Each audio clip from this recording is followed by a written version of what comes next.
Because yeah, so we're gonna now break down kind of why it was a 1v9, like why all of a sudden when I'm telling you what to do, it's a huge 1v9, but then in some other games not so much. Like this one was huge, 75k damage.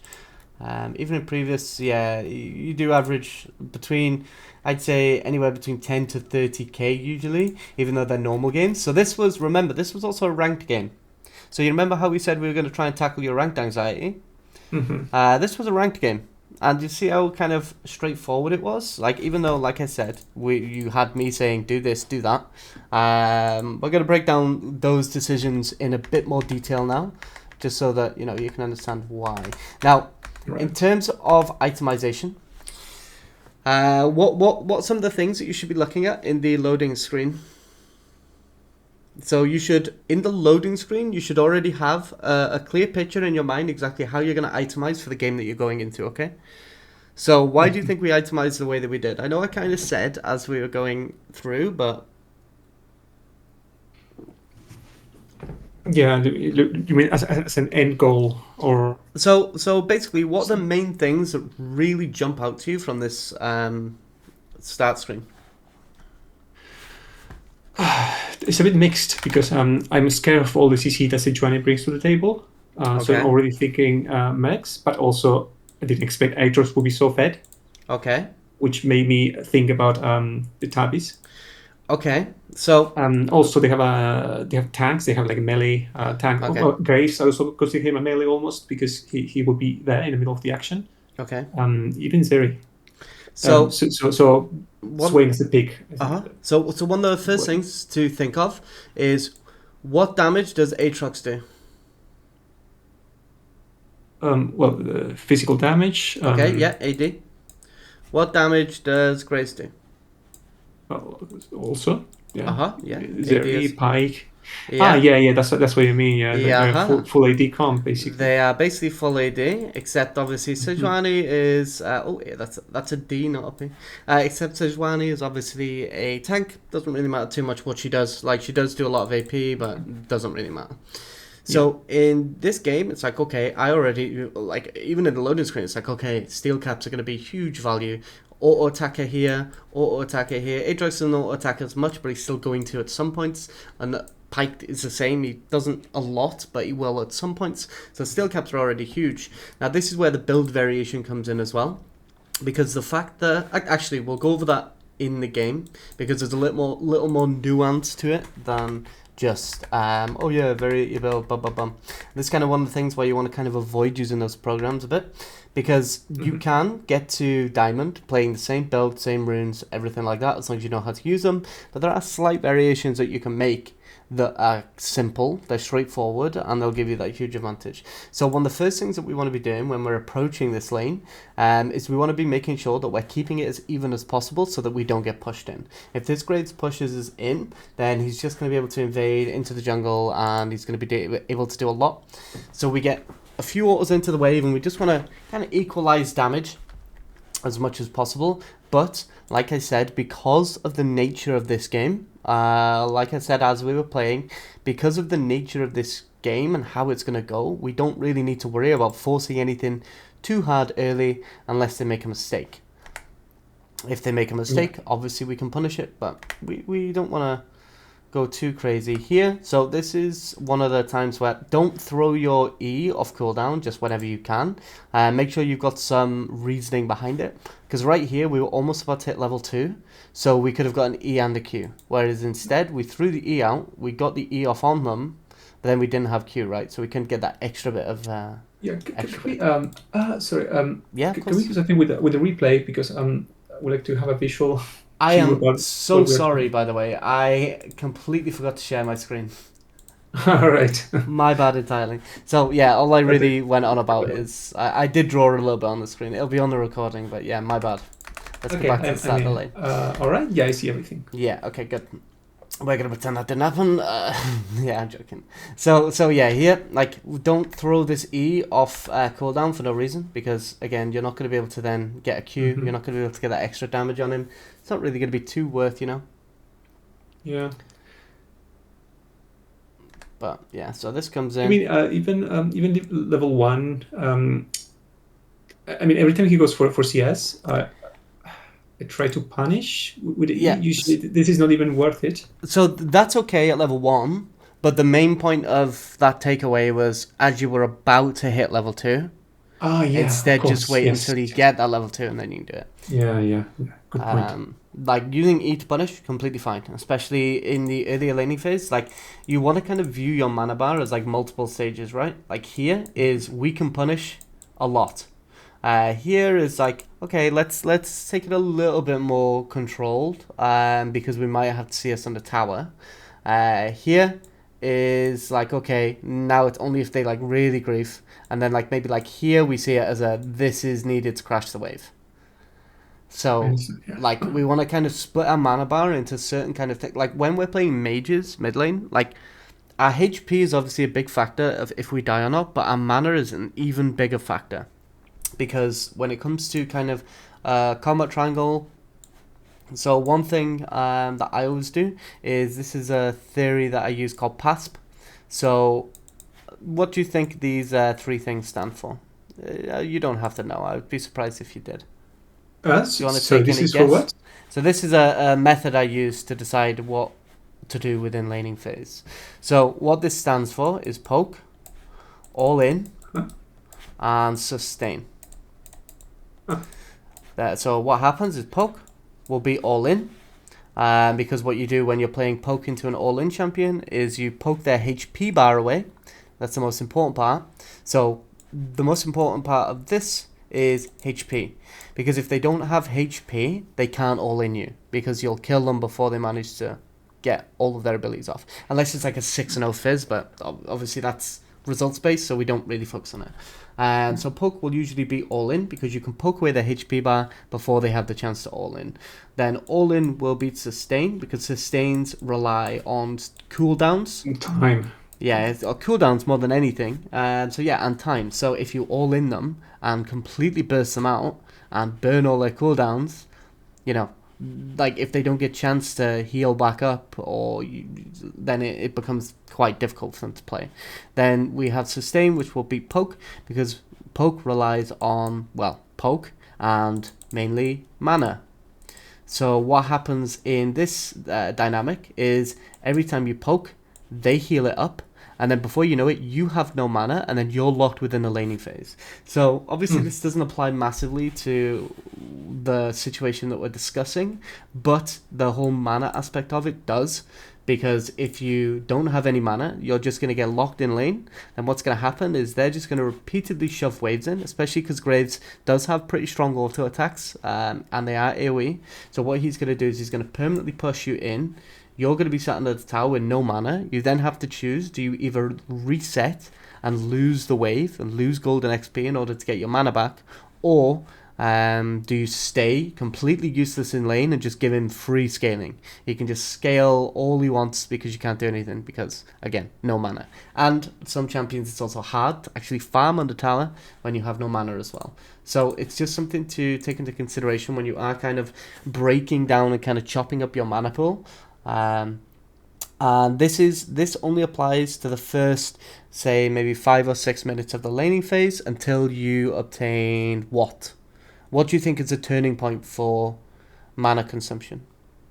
The how you call this thing? Sorry, I am more of a visual person. The blue thingy that turns into the lost chapter. Yeah. Lost chapter. Exactly. So as soon as you have that lost chapter, you can then start investing more of your mana on the wave. You can invest more of your mana into the trading, stuff like that, because you'll get more every other, just in general, whenever you level. It just gives you so much more that you can do along.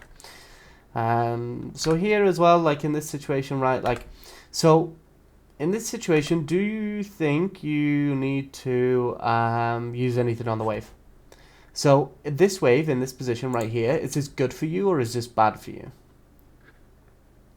So I think this could be good if my next wave was closer to the tower, because that would maintain a freeze for me if he is not able to really crush it under my tower. Yeah.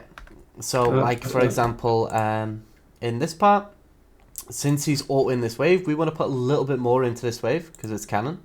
So see how we're not really doing anything here? We want to, because he's chunked the wave, we want to chunk the wave just a little bit as well. And because then it will mean that in this position, the wave isn't as big, right? So we can potentially hold the wave, so the next one can come and then do damage to him.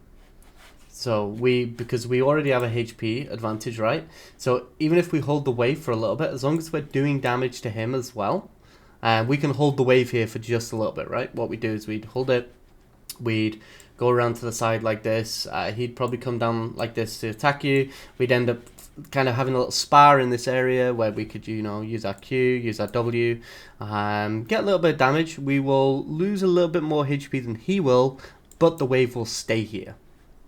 And then that's important because Yude makes it much easier for him to actually come. Yeah, then I guess... Okay, I think I did it correctly here, maybe? Yeah, this was okay.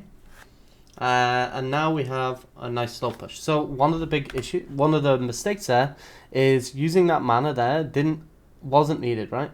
So we auto that, and then these are already layered. So what layered means is that their HPs are at different amounts, which means that they're going to die at different times. So because there's such a huge HP difference here, it means that we can... we'll be able to last hit this one with an auto, and then this one will still be like here. So then we can last hit this one with an auto. So using that mana, lazy move, a little bit, yeah. So these are the things that do actually matter a lot, because what you're looking to do here is you're looking to get this slow push, just pushing in as much as possible. Now a slow push is power. Now there's something called the push and pull rule. There's videos on my channel, but the basics of it is, if you're pushing in, you have the power because your wave is bigger, and the minions do a lot more damage. These minions will do about roughly 70 to 80 damage early into the game as 3. So what ends up happening is you basically have an ADC sat behind you in these 3 minions. So what happens then is if you get another wave, stack 2, you basically got 2 ADCs. So you're basically in a situation where if they fight you within that wave, it's 3v1 rather than a 1v1. So if the wave is pushing, you have power, and you want to build the wave up as much as you can. To build the wave up, you need the minions to stay here and delay the wave for as long as possible. And by doing that, you'll get a much bigger wave, and you'll get better push. Obviously, if it's coming in, that's referred to as a pull. So that's where you play defensive. You don't really fight as much. You just look to last hit. If you can't last hit safely, you just look to stay in XP range. So XP range is 1600. So maybe after the session, go into practice tool. If you have Varus, that's a fully charged Varus Q. So fully charged Varus Q is like 1595. So it's basically the same. So fully charged Varus Q, find out that XP range. And then what you do is if the wave is pulling in and you're not safe to walk up, then you basically say the wave is here and Varus Q is here. Then what we'd do is we'd walk in when the minion is about to die. That minion dies, we get the XP, and then we walk out to safety. And then when another one's about to die, go in, and then walk out to safety. That way we still get the XP, but we don't actually lose our life, and we don't lose too much, right? So I think, if I'm not mistaken, I think I've done this at some point in the video. I think it was denying me, and I just tried to get into... I don't know exactly how much the XP range is, but I try to be as close as possible without being punished. I don't know if it's... We'll see. I can't remember either, I'm going to be honest. So we go. I'm not familiar, like 100%. We farmed okay on the tower there, that's fine. So like I said, he's going to push us in a bit, but see how we saved our mana? So this is why when we were in the laning phase, I was like, okay, don't waste too much mana now, right? Because now he's got no mana, so he can only push in with autos. And he's going to try and push in with autos as much as he can. Whereas we still have the mana needed to start a fight and push the wave in afterwards.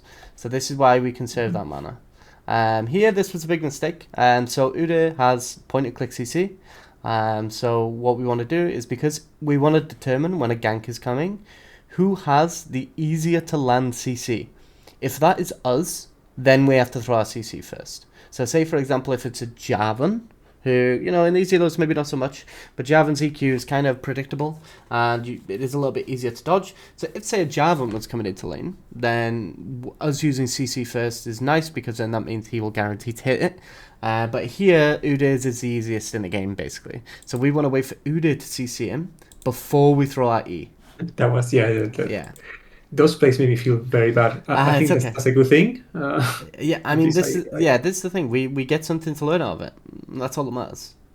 Like, don't worry too much. We're just looking to learn whatever we can. So here, your goal, because we have very little mana now. So remember what we said with your mana pool? So now we have very little mana. Our goal is to just crash it. Just shove. Do whatever we can. So use abilities. So see how we're just autoing it here? Yeah. So we just want to look to basically crash it, because now he's cleared that wave. We missed our cannon.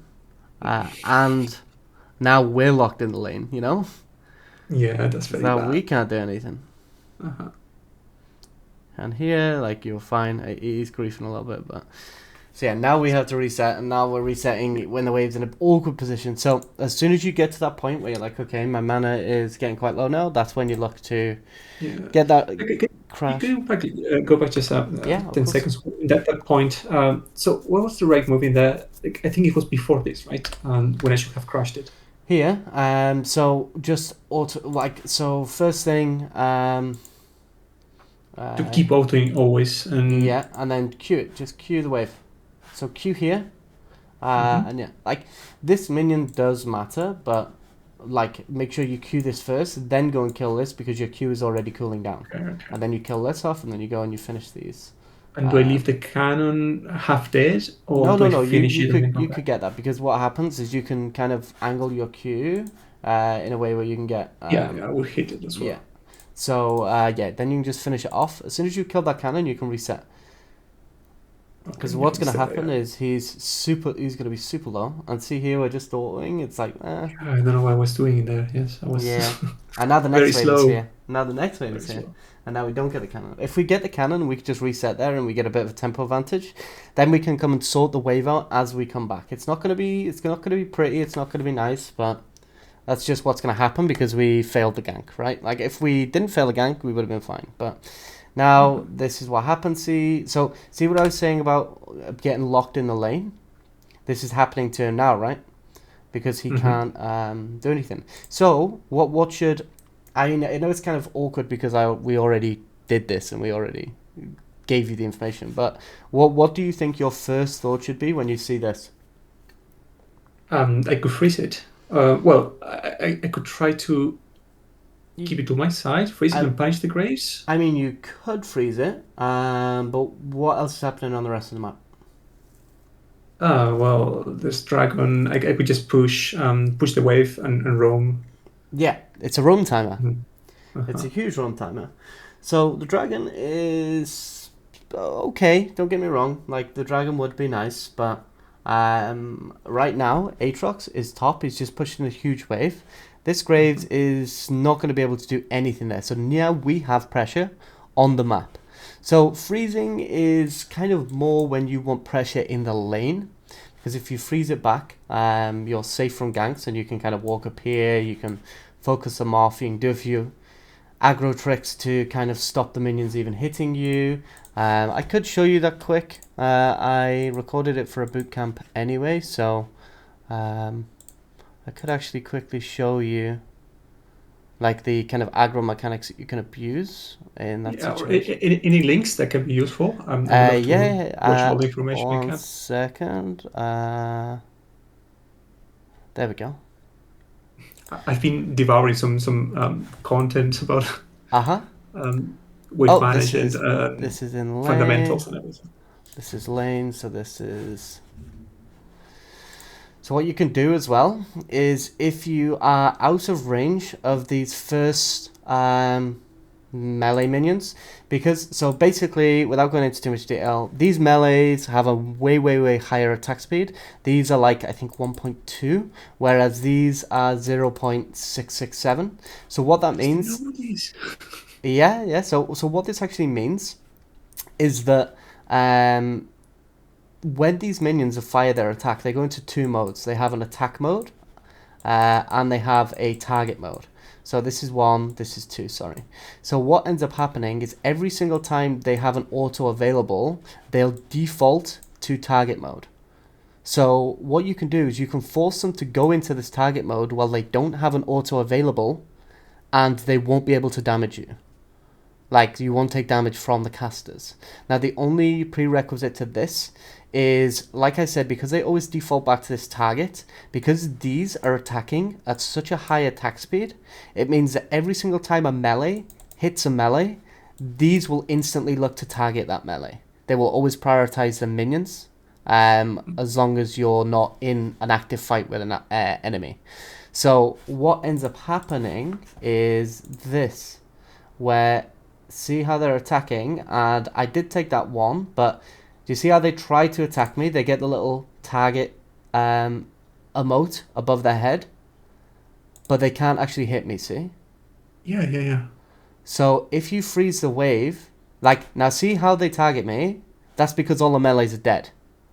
So because the melees are dead, now I'm the next target, because they look to defend the minions whenever possible.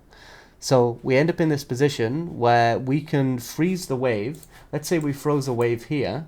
We can walk past the minion wave when the enemies are here, and we can throw autos and also abilities at them, and these minions will never attack us. Now, obviously, this is definitely a lot more complicated, and it's not something you can just pick up. You do have to try and practice till first, and it does take a lot of time. I wouldn't recommend, this isn't a huge thing for you to know in silver, but it's still a nice mechanic to understand, right? Like, so. Okay, yeah. It's still So fun. in general, it's best to just try to impact the map as much as possible. Yeah, in rather low than denying elos, your yeah. opponent. I think so, yeah. Like, you want to do a bit of both, right? You want to impact the map while also getting yourself really ahead. So, like here, we clear this wave. We have a run timer. Ideally, it would have been nice to clear Okay, this next even wave. the other one. Okay, yeah. Yeah. That was another mistake. Because what we do here, this is... Okay, so we don't use our E there. We use our E to clear the next wave. E and... yeah, so we would have looked to use our E to clear the next wave and our Q. And then what we do is we roam up and we use our W to cancel his recall. And then by doing that, we cancel his recall in the brush. And then we come in. But here, yeah, we kind of just griefed a little bit. We walked up way too close. He has his ultimate. But, you know, he ends up dying. So it's still worth... We get the kill, which is lovely. Okay, that was sneaky, though. Yeah, Not sure if I should have done that. No, 100%. You definitely should have got that kill. Like, at the end of the day, you're playing solo queue. The only person who you can rely on is you. If you fuck up, you can improve. If somebody else fucks up, you can't improve for them, you know? True. So don't focus too much on that. Just focus on yourself. So here, we get another kill on him. Nice, you know, we're starting to snowball. And now, this is a point where we go, okay, well... To be honest, they're not playing all that great. This is a game that we can really, really heavily abuse. Now, also, at this point, because we're getting very far ahead, one of the main mistakes that people do is they'll have all of the damage that they need. They'll have enough damage to just kill everyone. And then they'll buy more damage. And it's like, why? You don't need to do any more damage at this point. You need to survive as long as possible, and then you output more damage. Like, say, for example... your E is what, like a 9-second cooldown at this point? 9-10 seconds, say?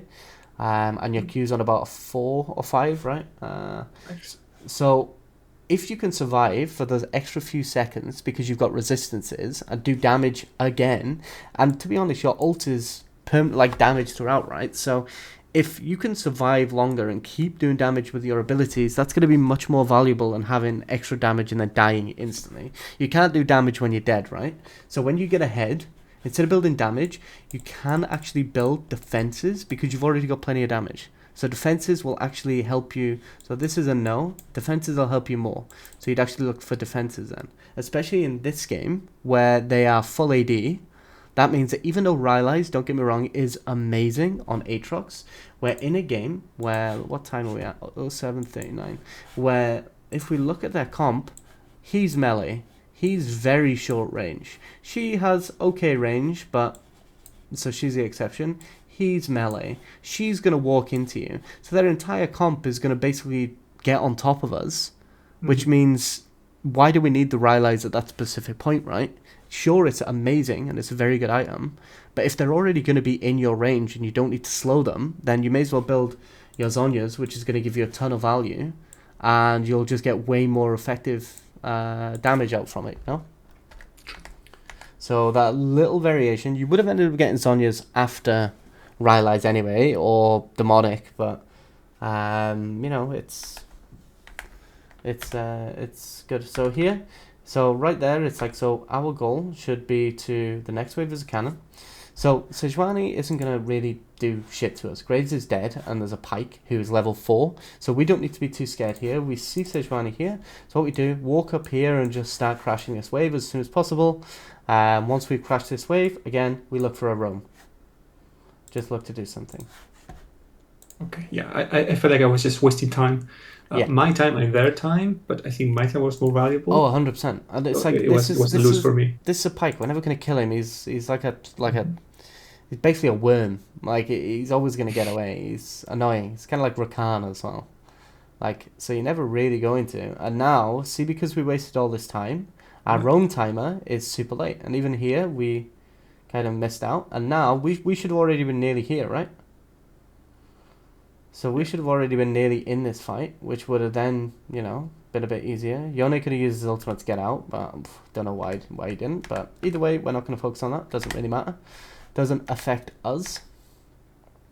And then here, again, Graves is roaming early. There's a wave here. So if he's going to roam without having prio, then our priority is going to be to crash this wave. Crash this wave and then move. We'll get to the fight a little bit later. Doesn't matter. Doesn't matter. Because we've still benefited. We still denied him XP. We've still denied him gold. And we can still potentially get things off the fight, right? And do you suggest me to prioritize the wave even in silver? Yes. Yeah. Okay. Like, because people die more, you know. Unless it is guaranteed that you will get a kill, then yes, always prioritize the wave. The wave is what's going to give you the gold and XP that you need to climb. If people start pinging you and going crazy, doesn't matter. Just mute all. Doesn't matter. Not applicable whatsoever. Yeah, that question mark was still to me already. Yeah, it's fine. So do ignore it. Mute pings if it's going to tell you. It's fine. We didn't get to the fight. Doesn't matter. We're going to go and push this wave in again. We're going to get the plate. We're going to get a cannon advantage. And then, also, was it here? No. It was in a little bit. We'll cover it in a sec. So again, we push this in. Graves is further behind. The fact that he's chasing this Caitlyn behind tower, he's falling further and further behind. We get an entire cannon wave. We're at 8 minutes, so that wave is 125 gold. Then we get 160 gold from the plate as well. So we've basically just got a full kill, right? And he hasn't. So we have a full kill advantage now, and now we can look to move. Now we can look to get a W. As soon as we get that W, so to be honest, as soon as we get that W, we don't need to keep going. Yeah, we should have gone away. So get that W and then go back to mid, push that in. Deny him more waves. Zeri comes, doesn't really matter. Here, like, the Graves is dead. We have our smite available in the Udyr. There's no reason for us to stay for the dragon. They can do it without us. Again, go, prioritize yourself. Obviously, we lost a lot of minions here through just not last hitting very well. So again, practice tool, 10 minutes, only starter items, and only last hits with autos. Focus on that for 10 minutes for a warm-up at the start of the game, at the start of your gaming session, and then you'll do a lot. So here, this is something that gets in my way. Is sometimes I just want to get the push done, and I just like that because I use abilities when I shouldn't. Yeah, don't rush it. Don't rush it. Like, you're still gonna get that pushed. Like, don't rush it. Just focus on getting the gold. Like, we're still getting the XP, so it's not the end of the world. But the gold is what matters. Especially until we've got a core build. Should take it slower, you say? What's that? Sorry. I should take it slower when it comes to less hitting. Yeah. When I know that if I use an ability, I will lose a minion. I don't use that ability. Yeah. Like, just wait it out. And then here, like, we get an Amp Tome 2. We could have got a Dark Seal at that point as well, to be honest, but the Amp Tone is good. So the thing I was saying earlier is, even if you aren't going to build this Amp Tome into your Liandry's, for example, still get it, because there's no point leaving base with 435 plus gold. Like, that's overkill of gold, well, nearly killing a half of gold that you're just wasting otherwise, you know. So here, this that was weird. Yeah, so this, I mean, it wasn't the end of the world. We did kind of play this fight a little bit awkward. So this was very flash, right? He So used here, flash, yeah. and I don't. I No. don't even use ghost. Yeah, I should so have used ghost. no, you shouldn't have done anything. Nothing. Like, as soon as you ult and he flashes away like that, get a Q and a little bit of damage, and then, like, just walk away. Like, right here, you're basically a champion that takes a while to do damage, and you're playing into a champion that does quite a lot of damage in bursts. So here, if we would have just got out, we would have had such... Even if we got out here, right? Even if we left at this point, we have such a huge HP advantage that as soon as our ultimate is up again, he dies. So don't worry about maximizing everything that you get out of each specific interaction, because your champion plays around cooldowns. So if he is flashed, that means that as soon as we have ultimate up available again, we will have flash and he won't. So we can just flash on top of him and kill him. Alright. So play it kind of slow, because even here, see, we go for this interaction that and was- we get yeah. chunked out so hard. And now we get to a point where we're going to be forced to back because we have no HP. So here, again, don't worry about control wards. Whenever you buy a control ward, you have to have a purpose behind it. So if it's like, you know, we're grouping for Baron as 5, then a control ward is nice. But in this position, what objective are you going to use a control ward to secure? Herald, not really worth it. So instead, make sure that you're putting your gold into items that will actually give you an advantage individually. So Dark Seal, we're already pretty strong. It'll give you a massive advantage. Because we didn't buy anything here, see? This is where we should have bought that Dark Seal. Because now we've got 400 gold at the start. Now Pantheon goes... I think I also mess it up. Yeah, this is... Like, we did see Aatrox in this brush. But, you know, we get a nice big shutdown, that's fine. Ultimate is coming up. Again, remember what we said, he doesn't have flash. So what we should have done is wait for our 6 and then make sure that we flash to guarantee the E. So that E is ready and we don't manage to get it because of Pike pulses. So wait till the E is up and then flash to guarantee the E, and then you get kills there too. Purely because we can abuse his summoners. Here, like, there's no point doing damage to a Pike because as soon as he goes out of vision, he's just going to heal it all back up. So it's like, it doesn't really do that much. But we focus on the waves again, crash them in, get the plate. Every single wave we push in. So at 12 minutes right now, the key times you need to know is 0 to 15 is 125 gold per wave. So at this point, that's how much you're going to get. So for every wave you crash in, you're up by this amount of gold, which is really, really good for you. So that's the main kind of goal. Just make sure you get that crash. Like, waves are incredibly important. Like here as well, like, we could have, we have Leandri's. We could have actually run him down here, because again, he has no flash. So here we wait for the E. I think I was considering the idea at that point, but I wasn't... That's okay. Yeah. Also, never really put your control ward in this brush either. It's kind of useless. Doesn't really do that much for you, and it'll get cleared super easily. Instead, put your control ward. See this brush here? Put it like on the very tip. Like, obviously the money map's in the way, but put it on the tip. And then what you do is this little area here. You just put a normal ward here, and then that gives you entire vision of here. Yeah, it's funny because that's where I used to put them, and at some point I started seeing people put it always in that side brush, or maybe there's some. So yeah, one of the big things in low elo is being able to understand if somebody's doing something because they know it's good, or if they're doing it just because they think it's good.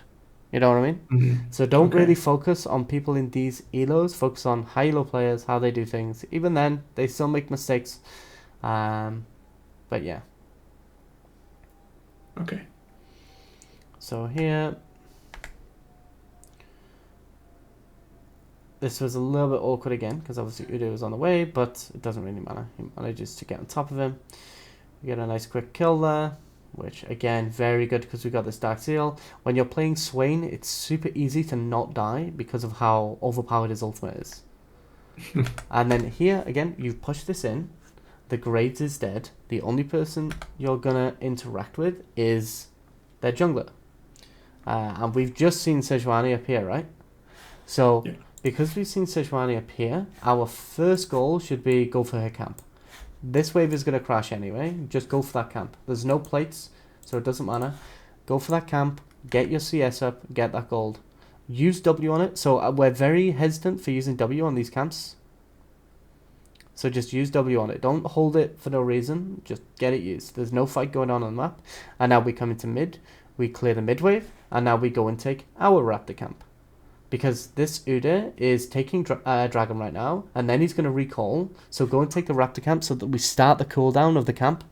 Because Udyr doesn't really... I mean, he can hard farm, but he's going to build tanky anyway. So if you have more gold in your pocket and you're doing more damage, then that means he doesn't have to tank for as long because you'll be doing more damage, right? Yeah, it makes a lot of sense. And then we come back, we play this wave.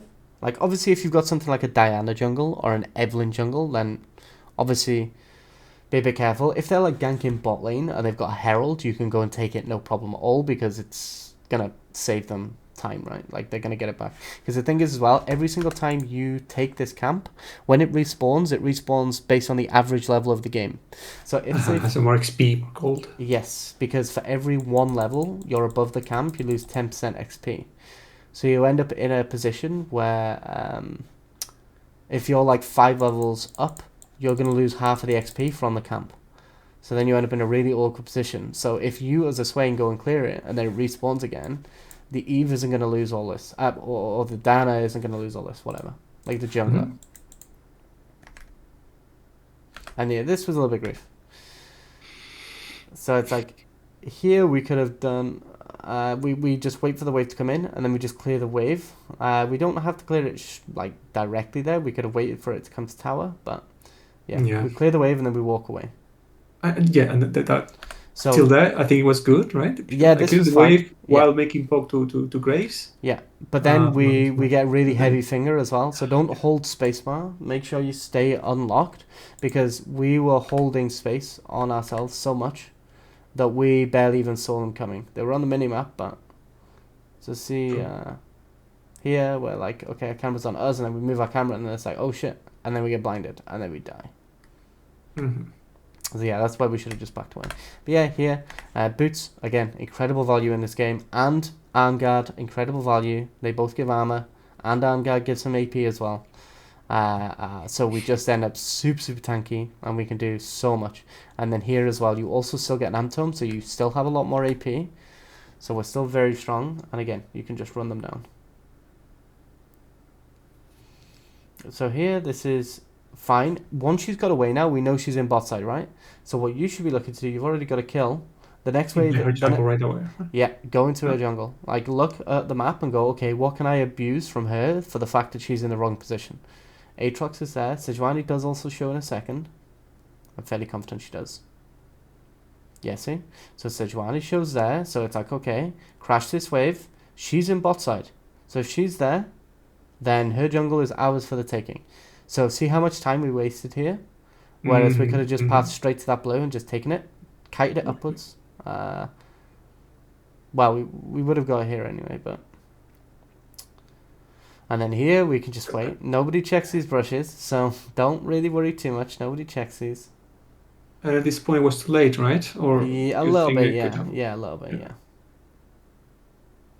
yeah. Just because she's here with Smite now. So yeah, it was a very tight window, don't get me wrong, but I think we could have. And we get the Zeri, which is nice. So here, again, and this is the thing with Swain. If you're out of position, it's not as big as on other champions. So here we could have just flashed straight away. Like as soon as they got on top of us, we could have just instantly used flash because we know they've got a lot of CC. But we do a ridiculous amount of healing. Like we can sit here, tank all this, and doesn't matter as much. And would you look at that? We survive, and now we just focus tower. Get this, and then again. Oh, I was holding the key. I had a new keyboard, so it's very sensitive, which is nice, but sometimes. So yeah, and then here, this camp is available. We may as well take it. Get as much gold into us as possible. This one's available. Go and take it. Like, the Aatrox is dead, but the Zeri is alive, and the Pike is alive, and we don't know if he's got his ultimate available, so we can't push that wave, because Pike can just come and one-shot us. Oh, we did see him there, actually, but he can get there very, very quick. But it doesn't matter anyway, because we've got things that we can be doing. So again, we push that wave out, so we claim it, and then we move to the fight. This is the thing with Swain as well. This is why Dark Seal is so good on Swain too, because you W a fight from afar, and you're going to get Dark Seal stacks without being anywhere near it. And then here, we just weren't really looking what was happening. This is why I was like, go, go, go, go. Uda's behind them. This is really good for us. Now, this is the first scenario, in my opinion, where our itemizational choices really come to fruition. Yeah. Because right here, at first we were hesitant. It was like, no, just go. Just jump into the middle of all 5. And again, we are so tanky because our ultimate is healing us a lot. We have a ton of resistances, and they're basically full AD. Oh, he didn't ghost. Ah, yeah, that was the time. Yeah, this is what I said, wasn't it? I was like, ghost, ghost, ghost, ghost. Yeah, because I looked at ghost button. I was still in cooldown. Yeah, I didn't see how much it was. Yeah. So this is why I was like, ghost, ghost, ghost, go, go, go. Yeah, I think I heard go instead of ghost. Yeah, oh, okay, yeah, my bad. A communicational error. Yeah, I think I would have if I knew that I had a ghost available. Yeah. And then here, it's like we see the Aatrox, it's like, whatever. And then again, in this situation too, it's like, okay, they're continuing to fight. We are very strong. We are going to keep fighting this. So again, here though, like, just go for that Graves. Like, because that's a stack. So that would have put us to our Medjai's goal. So when you want Medjai's, as soon as you have 9 stacks, it's 100% gold efficient. So if you have 10 stacks, you actually get more gold from when you buy the Medjai's. So if you're on 8s, it's a little bit more meh. Especially if you've got core items to build. Rylai's is still going to be very good for you. So, but yeah, reset, go clear these. Get this tower. So here what you wanted to do is you wanted to clear that, and then as you go through, divert, get the Krugs, and then come here, because you clear them so quick. So take the Krugs, then come into the lane, take the wave as well. Yeah. Optimize get as much gold as you can, funnel it into you. You want to get to that Rylai's, then you want to get to your final items. We get the tower nicely. So now we clear this wave, and then we go and look in the jungle. What do they have? We have our ultimate available, which means we can delay time for so long, it's unreal.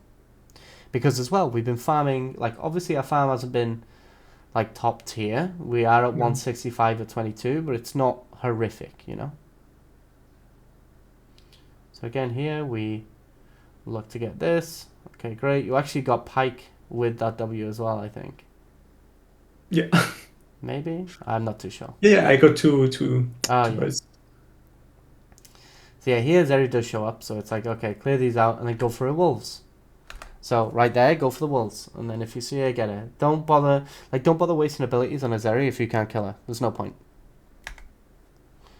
My passive stacks, I don't know how valuable they are, but I mean, they're nice. I always keep them in mind. Yeah, they are good, but like you still want to make sure that you have everything available. Yeah, optimize my play. Yeah. So like, and then here it's like, that's what I mean. This is why this champion is so insane. The Andrews kills her. We get the Zeri. Pike ints. And then again, look how little you survive on. It's because of your items. Here you just run, yeah. And then all of a sudden Pantheon's coming in, so we can push it, you know? We don't have to be too scared. Especially when we've got red buff. Red buff heals for so much. It just heals max HP constantly. And then here, it's like everyone's dead. The Graves is dead, the Zeri is dead, the Sejuani is dead, the Pike is dead. You don't need to be there for that. Again, go and get as much gold as you can.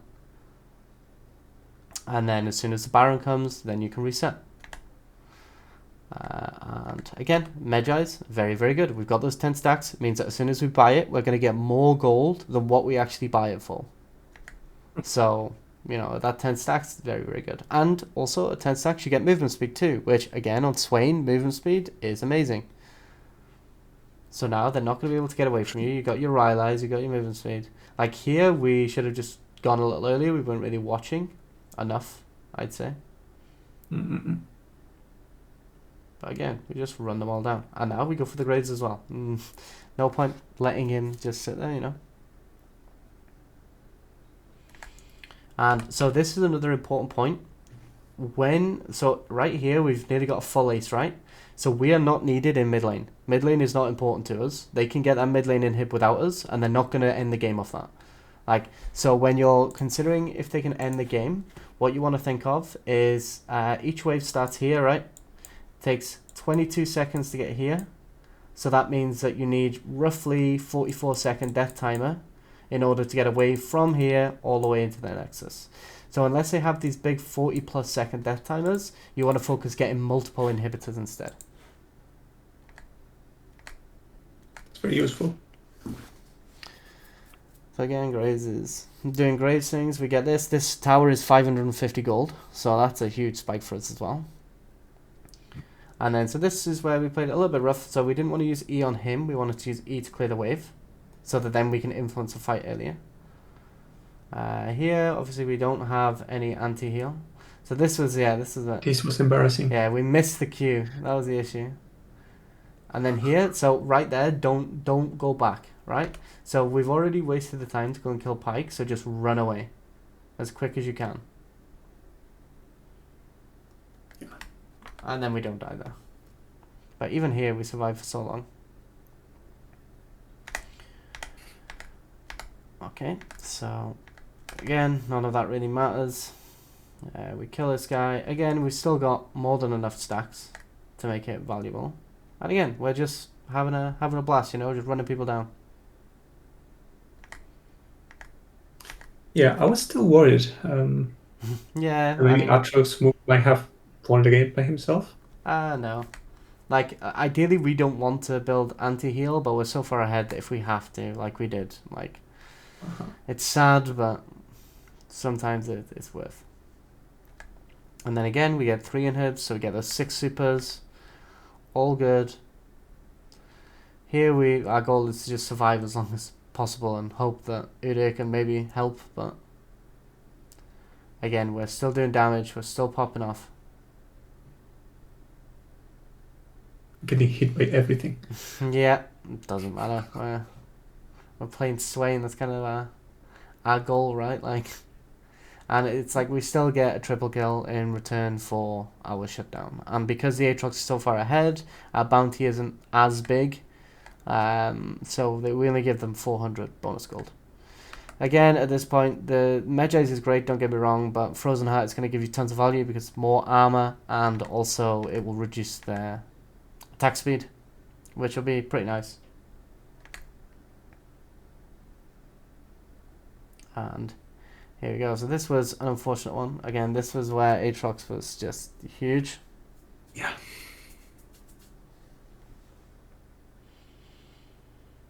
But in these situations, you're just looking to like stay on the main target, but if you manage to get an E on somebody else, you can potentially swap. I was doing this. I was Eing everyone else and just taking the Aatrox. And just doing damage to Aatrox whenever possible. Yeah.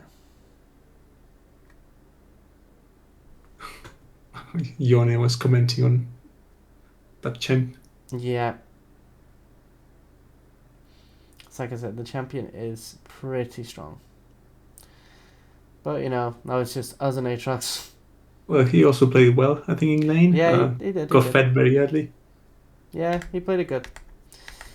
So, yeah, at this point now, it's like, okay, we do have the armor and the Frozen Heart, so we just sell that, get the Morello, and then we can just kill him in fights now.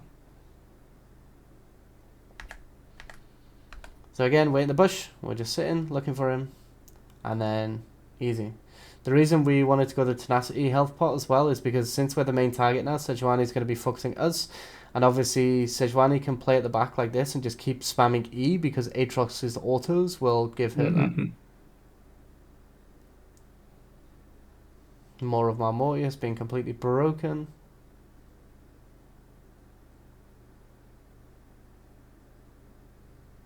Yeah, this fight was completely different.